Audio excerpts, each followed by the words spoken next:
So when it comes to dragons that have the most potential, I think none other stand out than these two. Safi'Jiiva, the Crimson Prince, destined to be the rival of Fatalis, and then we have the one, the only Predaking.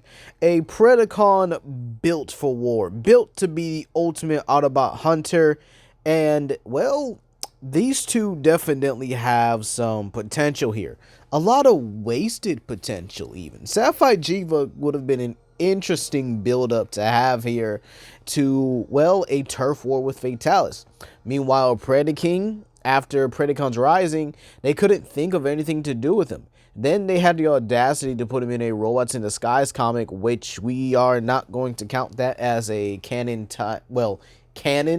because again, it's simply an alternate Transformers Prime timeline where the Dinobots simply don't even exist. And so, before we begin, I'd like to give a special shout out to Prime1 on Discord and on YouTube. Please go and check out his channel. I will leave a link in the description down below. And I would also like to thank everyone who voted here for who was actually going to win between Safi'Jiiva and Predaking. Okay, so remember, there are no wrong answers. Everyone's opinion should be treated as, well, an opinion. You could argue why someone feels like that, but again, keep it respectful, okay? So without further ado, we're going to scale these characters like we always do. Scale them to their base, scale them to their higher ends, and see who comes out on top. All right. So, and before I forget, Predaking will be having all of his prime, feats here, and from his Tales of the Beast Hunters feats as well here, considering that Predaking is, well, it's the same Predaking, but again, another alternate Transformers Prime timeline that has Predaking as one of the big bads.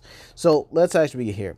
For starters, the first thing we're going to talk about is Predaking being able to destroy the Forge of Solus Prime, being able to defeat Optimus, Megatron, and, well, Predacons themselves here. Even being able to beat characters that should actually scale somewhat relative to the Predacons here. And this is actually interesting, in my opinion here, because Predaking scaling gives him, well, large planetary, if not star level here, to, at bare minimum, multiversal. Yeah, believe it or not, he would actually get some multiversal here as he scales to, or scales above, the Forge of Solus Prime.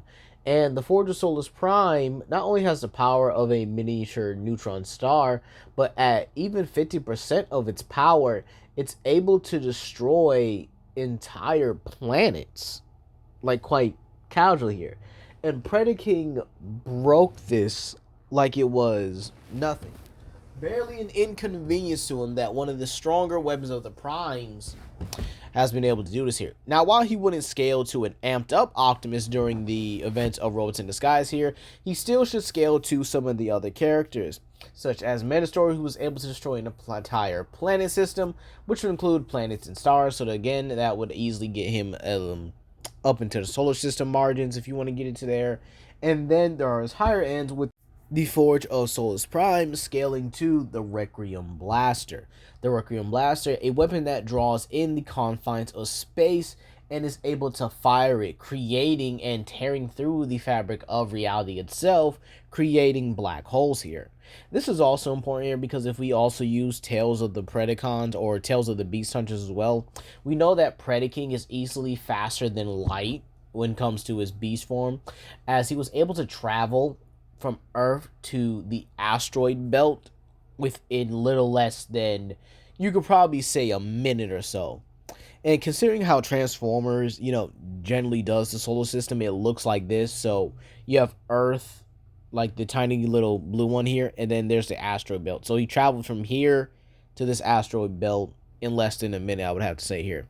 And this is also important because he also shows that he's more durable than Optimus and Megatron here, with Megatron barely surviving an explosion from Laserback that was set to kill them. And then we have characters that he's bullied, like Ultra Magnus and Wheeljack. Ultra Magnus, believe it or not, while not as strong as characters like Skylynx here, he was definitely able to show that, pretty much he was able to give Skylynx that work. to the point where Skylynx had to really get him when he turned his back to him. Again, Ultra Magnus' fault. I hate to say it, but again, it is what it is here. But the sheer fact that Ultra Magnus is even able to gain the upper hand on Skylynx is actually pretty commendable and showing that he actually learns from his mistakes. Don't fight them directly. Don't fight them head on. Fight them smart. Fight them because you're skilled. Okay? Or fight them like how you should normally fight because you're more skilled than them, right? So, with that being said here, Predaking obviously scales above these two as he was not only able to beat them, but them and make them submit as well, which is a very incredible feat here. So with that being said here, his final scale, at base I would definitely have him in the solar system levels, or solar system plus, because again he should be much stronger than Menasor, who fought against Bumblebee, a weaker version of Grimlock, and Strongarm and Sideswipe, who are newborn Cybertronians that don't even scale to the prime characters. So, with that being said here, let's talk about the other guy, the Crimson Prince himself, Safi'Jiiva. For starters, with his attack potency, or his actual tier.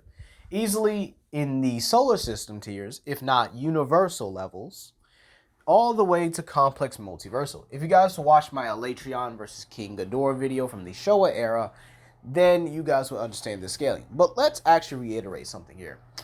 Safi'Jiiva has a blast that is so powerful that it's confirmed nothing will be able to survive that.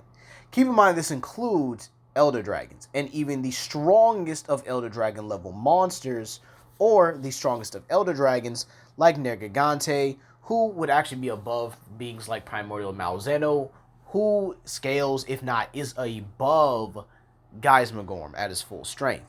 This is actually important because Geismagorm has been confirmed to be able to make a black hole with his dragon energy. Now, initially, when not even seeing this, easily Geismagorm got into the continental ranges.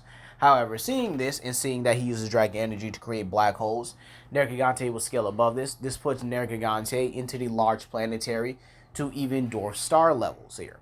And again, Safi'Jiiva would be able to one-shot him.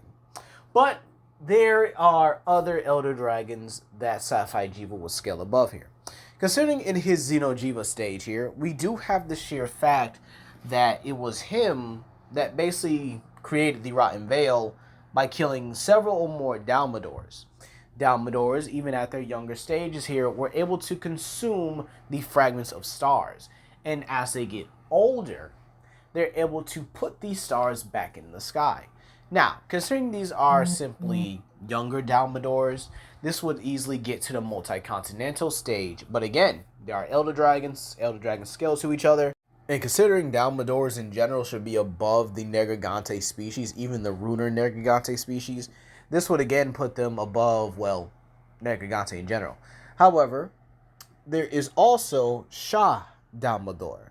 Shah Dalmador was actually confirmed to be able to create a river of stars for the world to admire, which is casually a solar system plus level feat.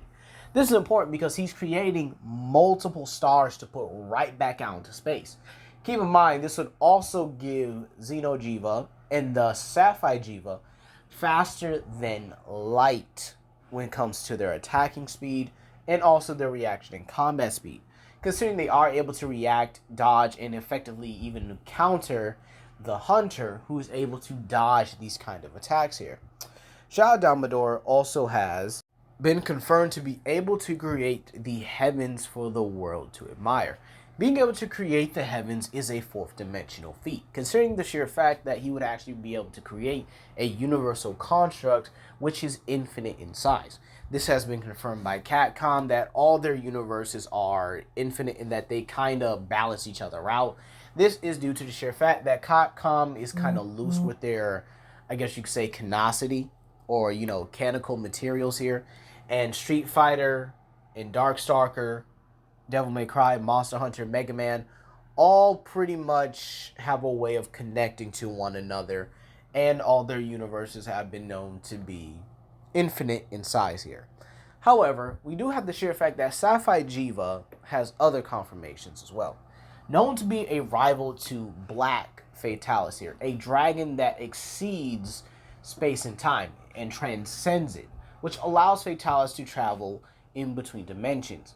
This feat right here can range from anywhere from universal to even complex multiversal. There's also the sheer fact that he scales to Elytron. Elytron being a dragon that is so powerful that the gods even fear it. The gods of the Monster Hunter verse are the first 5 elder dragons, which were able to create the very concepts of space and time. Again, elevating this power level, or, elevating the, scaling even further, I should say here. So, with that being said, and the sheer fact that Safi'Jiiva's claws are known to be able to cut someone on an astral level and actually attack their souls here, this would again grant him at a very low end of Solar System Plus to his highest being Complex Multiversal. So, with that being said here, who wins? Who takes this more often than not? Okay? So, I know what you guys are saying, but Legendary, don't you have Transformers Prime at Hyperversal? Yes, but here's the thing, right? I don't think Predaking scales to the Matrix of leadership. I know, it sounds a little bit weird here, but hear me out, right? The Matrix of leadership actually produced so much power that it was able to knock the Dark Spark out of his universal stream, out of the multiverse, if you will, sending it to a higher dimension and then into a whole nother multiverse. Okay? That's easily a high hyperversal feat for Optimus Prime, but again, this is a feat that he rarely performs here. Can he do it? Yes. But again, that's a big risk even for him here. Predaking, on a safer side, is into those Solar System Plus to multiversal ranges. And again, I think his advantages in this fight are the sheer fact that he is more intelligent. I would say that their speed is definitely comparable. Predaking, while not being a skilled fighter, definitely has the hand-to-hand advantage. But again, he's kind of a brute. He's got no finesse to it. Meanwhile, Safi'Jiiva, I would definitely say, takes a slight category in strength. And then there's hacks and abilities, considering he can manipulate his blue fire into different forms here. And his claws, again, are able to cleave someone's soul from them. This is actually pretty important, because we don't know if Predaking really has any astral defenses here. Now you might say, oh, well, he should be comparable to the likes of Optimus Prime and Megatron, if not superior. But the thing is, though, Megatron didn't really resist Unicron taking over his body. He couldn't. And Optimus was protected by the Matrix, which gives him basically a boost on astral damage. And so, with that being said here, in all honesty, I do kind of lean towards Safi'Jiiva.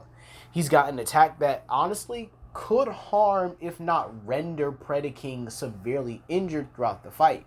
His claws, and because of Predaking's more direct attack style, puts Predaking himself in danger.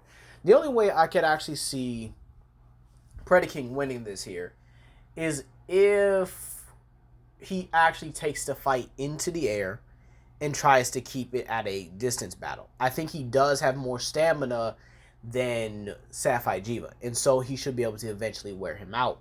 However, due to how Predaking's fights, due to how he likes to get close and take on his opponents, and he's really a brute in nature, this puts him in far too much of a close range to Safi'Jiiva's claws, to, well, his slightly superior strength, and to, again, his fire breath, which should be able to not only severely damage him, but possibly leave Predaking in a crippled state, allowing Safi'Jiiva to finish him off. So, that's going to be all for today, you guys. Safi'Jiiva takes it. High difficulty. But again, this is mainly due to how Predaking fights. He's not a very strategic or smart fighter, and it's gotten him in trouble multiple times here. But that's going to be all for today. Please comment down below, like and subscribe and share with your friends. This is Legendary Grimlock, and I hope you guys have a blessed day.